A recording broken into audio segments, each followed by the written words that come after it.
Olá, meus amigos, olá, minhas amigas do Legislação Integrada. Aqui quem fala é o professor Bruno Valente. Nossa conversa de hoje é sobre a parte 2 do informativo 834 do STJ. A parte 2, gente, vai ser tão somente os julgados da quinta e sexta turma do STJ que tratam sobre direito penal. Então, antes de começar aquele convite, se inscreve no nosso canal, seja no Spotify, Deezer, Apple Podcasts, Google Podcasts ou no YouTube, e ativa o sininho para ficar sabendo sempre que tiver conteúdo novo. Nos segue também no Instagram, @legislação_integrado, onde todo dia tem conteúdo. E curte, compartilha, deixa aquele like, avalia com 5 estrelas. Tudo isso ajuda demais. Então, sem mais delongas, primeiro julgado do dia da quinta turma do STJ, que foi inserido no Código Penal. Destaque da seguinte forma: a retroatividade do ato administrativo, que majora o valor mínimo para execução fiscal, não se aplica em benefício do réu para fins de incidência do princípio da insignificância, pois não se trata de norma penal mais benéfica. Gente, olha só que situação interessante, que tese inteligente que foi criada aqui pelo advogado, mas que não foi acatada, né, pelo STJ. Olha só, nós temos no direito penal a possibilidade de retroatividade benéfica daquela lei posterior.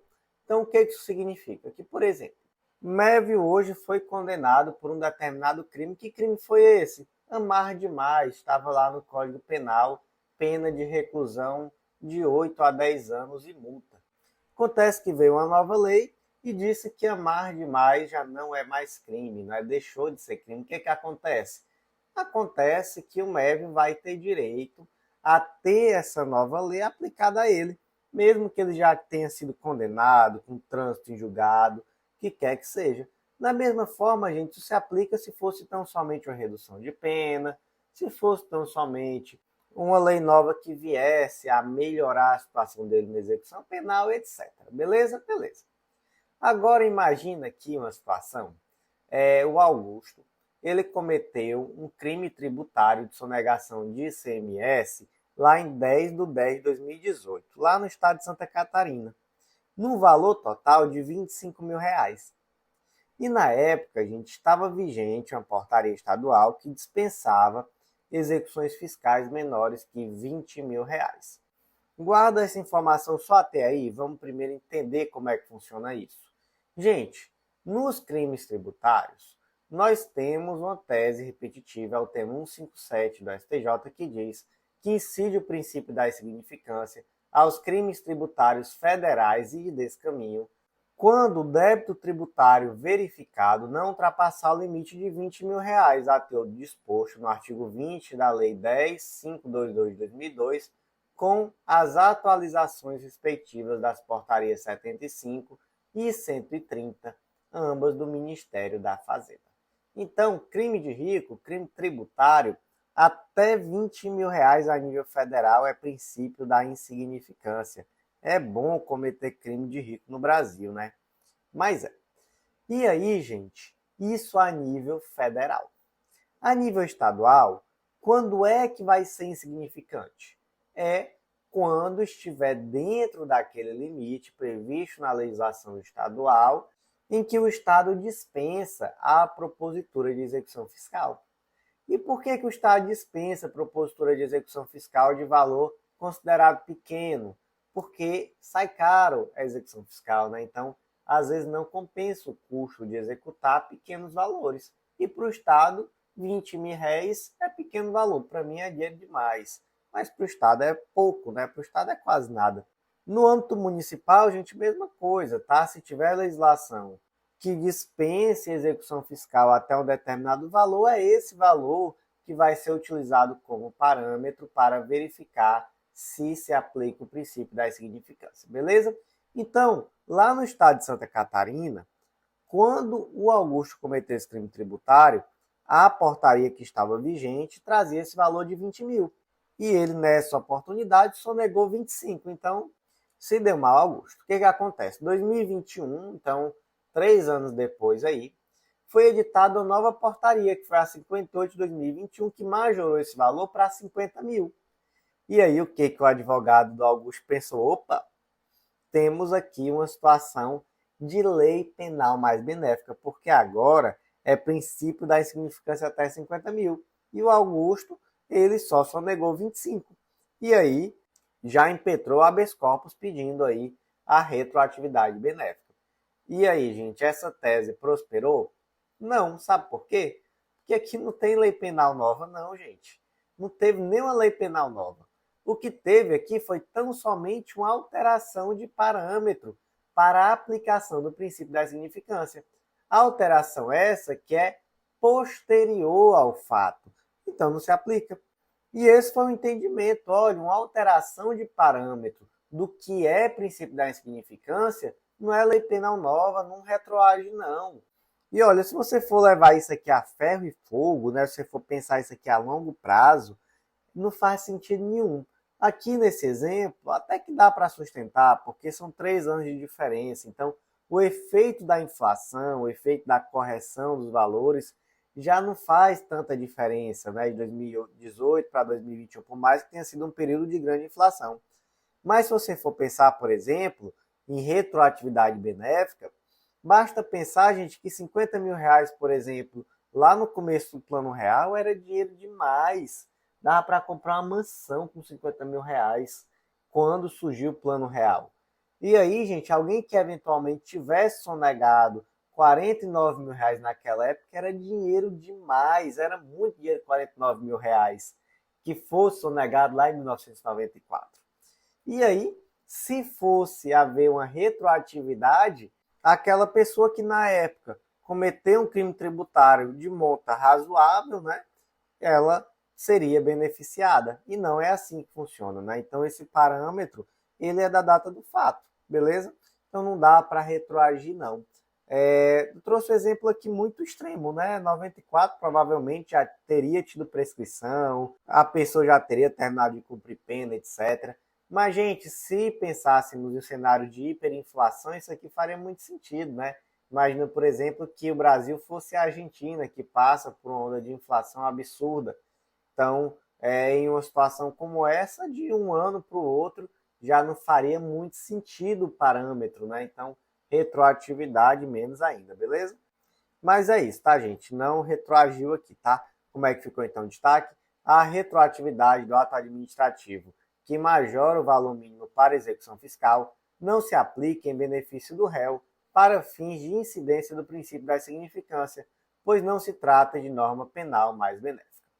Próximo julgado de hoje foi inserido no Código de Processo Penal, destaque da seguinte forma: a ausência de quesito obrigatório no tribunal do júri acarreta nulidade absoluta do julgamento, a qual não se submete aos efeitos da preclusão, mesmo que não tenha sido suscitada na ata do julgamento.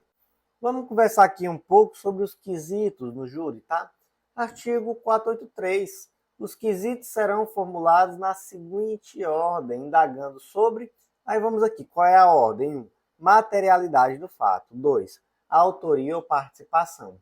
3. Se o acusado deve ser absolvido. 4. Se existe causa de diminuição de pena alegada pela defesa. 5. Se existe circunstância qualificadora ou causa de aumento de pena reconhecidas na pronúncia ou em decisões posteriores que julgaram admissível a acusação. Então, gente, aqui nós temos uma ordem, e é uma ordem que faz muito sentido, porque veja só, eu vou julgar determinada pessoa por um crime. Qual a primeira pergunta que tem que ser feita? Esse crime aconteceu? Então, nós temos aqui algo de materialidade desse crime? Tem. Ah, então beleza. Então, se o crime aconteceu, então a gente passa para a próxima pergunta, porque não faz sentido nem passar adiante se não tem materialidade. Se não tem materialidade, está absolvido de cara. Beleza, então o crime aconteceu. O que a gente pergunta agora? Foi o Joãozinho que cometeu o crime? É a segunda pergunta, a autoria. Então aconteceu. Foi ele que cometeu? Foi. Ah, então beleza. Então agora a gente passa para frente. E aí, gente, daqui para frente, vem os demais quesitos, vem a questão se o acusado deve ser absolvido, e aqui nós temos uma pergunta genérica de absolvição que permite, inclusive, a absolvição por clemência. Vem a questão da desclassificação, que ela pode ser perguntada depois da autoria ou depois dessa pergunta genérica de absolvição. E o ideal, tá? Eu já digo aqui de cara, é que seja feito depois do terceiro quesito, tá? Até porque temos a possibilidade de absolvição por clemência. Então, a interpretação melhor desse dispositivo é o de que deve ser feito depois do inciso 3, tá? Depois passa-se para causas de diminuição da pena, alegadas pela defesa, e por último, para as qualificadoras e causas de aumento, que são reconhecidas na pronúncia, né, ou em decisões posteriores. Não pode inovar aqui também não. E só para vocês saberem, tá? Se inverter aqui, primeiro qualificador e causa de aumento, tem já tem a nulidade, tá? Então tem que seguir essa ordem aqui. Gente, e aí vamos lá. Deixou de quisitar alguma dessas coisas. Tem nulidade? Com certeza, mas com certeza absoluta. Tem súmula, tá? Nesse sentido. Súmula 162 do STF. É absoluta a nulidade do julgamento pelo júri por falta de quesito obrigatório. Súmula 156 do STF. Sobre o tema também tá a súmula 162, aquela questão que a gente conversou, tá? É absoluta a nulidade do julgamento pelo júri quando os quesitos da defesa não precedem aos das circunstâncias agravantes. Só um aprofundamento aqui com a súmula 162, beleza? Gente, e qual foi o caso concreto aqui? O caso concreto julgado. Nesse caso concreto, primeiro foi formulado o quesito da materialidade.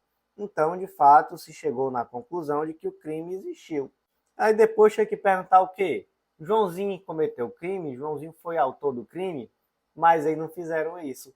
Só perguntaram, que lugar aconteceu o crime? E aí passaram para frente sem quisitar a autoria.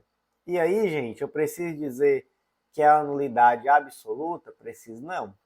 E, gente, é uma nulidade tão grave, tá? Que ela ocorre independentemente de ter sido suscitada na ata de julgamento, beleza? Como é que fica então o destaque? A ausência de formulação de quesito obrigatório pelo tribunal do júri acarreta nulidade absoluta do julgamento, a qual não se submete aos efeitos da preclusão, mesmo que tenha sido suscitada na ata de julgamento. Próximo julgado de hoje é da sexta turma do STJ, foi inserido no Código Penal destaque da seguinte forma: o mero porte de certificado de registro e licenciamento de veículo, a CRLV, tá? Falsificada na condição de veículo automotor, sem a apresentação pelo condutor no momento da abordagem, não tipifica o crime de uso de documento falso previsto no artigo 304 do Código Penal. O que diz aqui o crime do artigo 304? Fazer uso de qualquer dos papéis falsificados ou alterados a que se refere os artigos 297 a 302. Qual é a pena? A cominada à falsificação ou à alteração. Imagina um caso concreto assim: o Joãozinho estava dirigindo o carro dele quando foi abordado pela Polícia Rodoviária Estadual, beleza? Beleza. Aí o Joãozinho tinha no bolso um CRLV, né, um certificado de licenciamento do veículo falsificado. E aí o agente pediu documento, né, CNH e licenciamento do veículo. O que ele fez? Entregou só a CNH. Licenciamento? Não tenho não.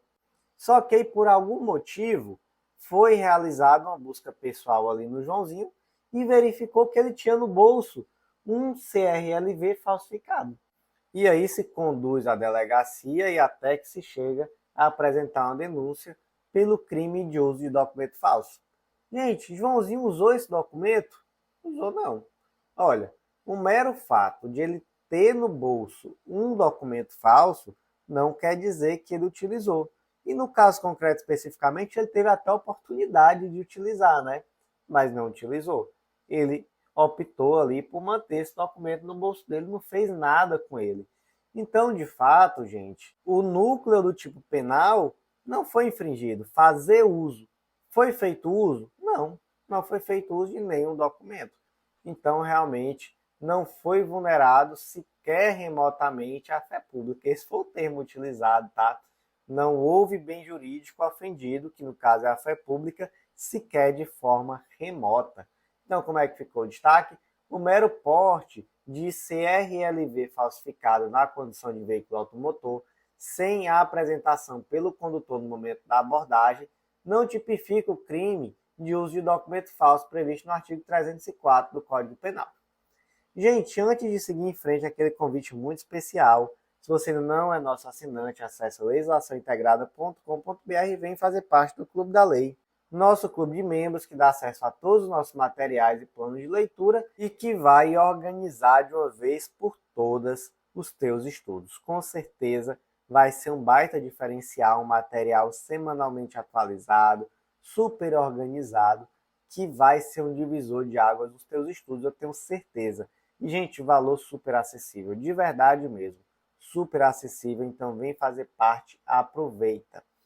Último convite, vem também conhecer a Editora Integrada, vem publicar com a gente, você vai ver que é mais fácil do que você imagina e vai ser um baita diferencial também na prova de títulos.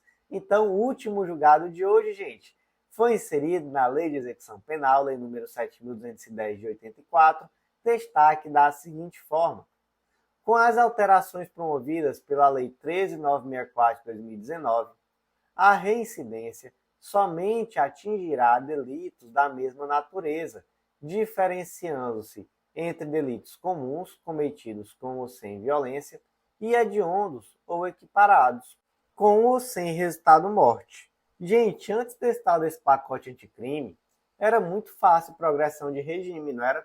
Era assim, ó, crime comum, 1/6. Crime hediondo, 2/5. E se for reincidente genérico ou específico em crime hediondo, aí é 3/5. Pronto. Gente, não tinha mais complexidade, não.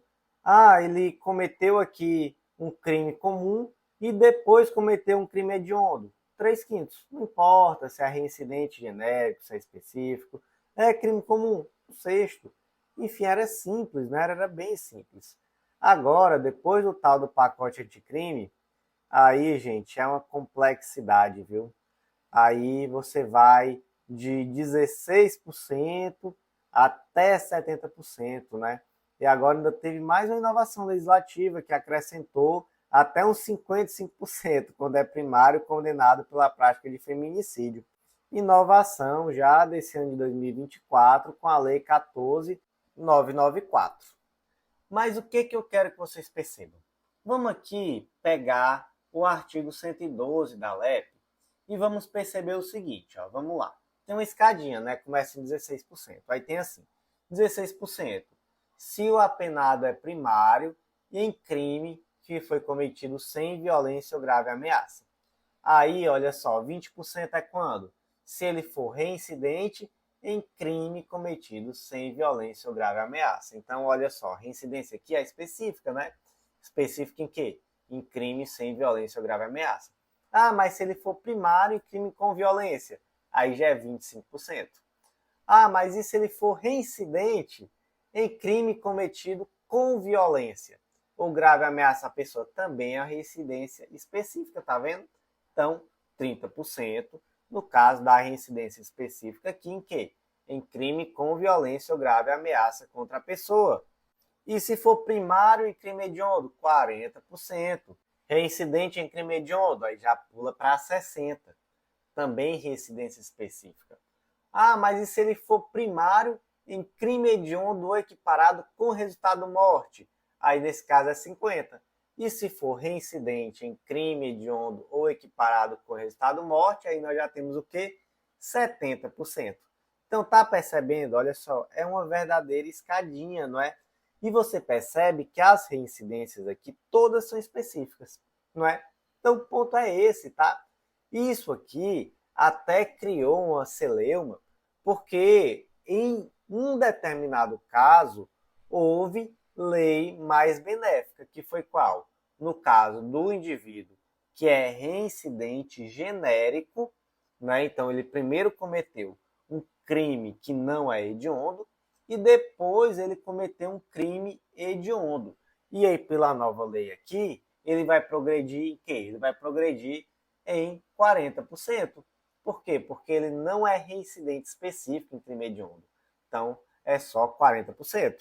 Mas essa mesma pessoa, ela progrediria em 3/5 pela lei anterior, que equivale não é a 60%. Então, para esse daí, tem lei penal mais benéfica. Isso aqui, gente, eu acredito que não foi proposital não, tá? Realmente houve aqui um equívoco do legislador que acabou criando aqui uma situação mais benéfica nesse caso concreto específico. Mas, gente, o que eu quero que vocês entendam, tá? Aqui especificamente em relação a esse julgado. Que as reincidências previstas aqui no artigo 112 são específicas. Específicas como entre crimes comuns com ou sem violência, vocês viram que tem específico cada um, e entre hediondos ou equiparados, também com ou sem resultado morte também tem diferença, tá? Então, gente, muito cuidado, beleza? Então, como é que ficou o destaque?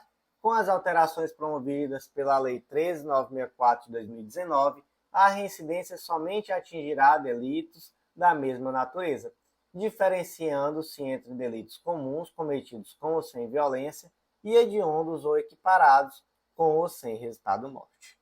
Meus amigos, por hoje foi isso. Eu agradeço muito a você que ouviu até o final. Aproveite, deixa aquele comentário, curte, compartilha, avalie a gente com 5 estrelas no Spotify. Olha, tudo isso ajuda muito. E também compartilha lá na sua rede social, lá no seu TikTok, no seu Instagram, onde você preferir. Tudo isso ajuda muito, você não faz ideia. Por hoje foi isso. Eu agradeço muito mesmo a você que ouviu até o final e até a próxima.